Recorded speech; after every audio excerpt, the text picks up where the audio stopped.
Le phénomène El Niño qui a débuté en septembre 2014 n'avait jamais été si long et si puissant depuis 1951, année où il a commencé à être étudié.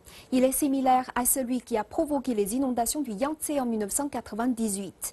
Les inondations sont toujours possibles dans le plus long fleuve d'Asie. Découvrons comment le barrage des Trois Gorges se prépare à d'éventuelles inondations. En raison du phénomène El Niño, la saison des pluies a cette année débuté plus tôt. Le courant dans la partie en amont du Yangtze a atteint un plus haut de 8 ans. Ceci force le barrage des Trois Gorges à évacuer une plus grande quantité d'eau et à se préparer aux inondations. En date du 21 mai, le niveau de l'eau avait atteint les 153 mètres. Les gestionnaires du barrage veulent le faire descendre à 146 mètres, un niveau qu'ils jugent plus sûr.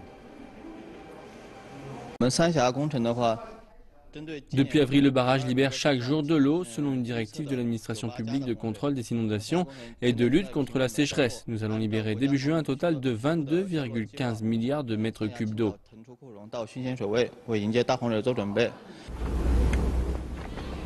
Le barrage se situe au niveau de la ville de Yichang dans la province du Hubei.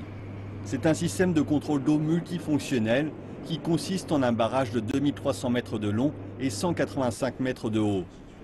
Le barrage comprend également des écluses à 5 niveaux et 26 générateurs hydroélectriques. Le réservoir stocke de l'eau en été et la libère pendant les saisons sèches.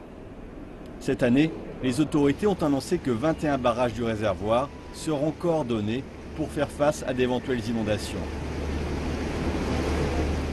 En 2010 et 2012, le barrage des Trois Gorges a réussi à faire face à sa plus grande inondation qui dépassait de loin celle de 1998. Le barrage a été construit pour permettre de protéger la zone en aval des grandes inondations qui se produisent tous les 100 ans. Je ne pense pas que ce ne sera pas un défi particulier que de faire face aux fortes inondations de cet été aussi longtemps que nous ferons ce que l'administration publique de contrôle des inondations et de lutte contre la sécheresse nous dit.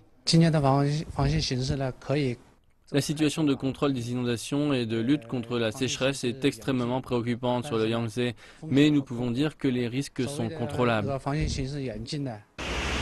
Selon les autorités, les précipitations vont cette année augmenter de 10 à 50% sur le fleuve et dans certaines zones de 80%. Mais pour de nombreux experts, les inondations ne devraient pas avoir de répercussions de grande ampleur, en raison de l'amélioration des capacités de contrôle de la Chine.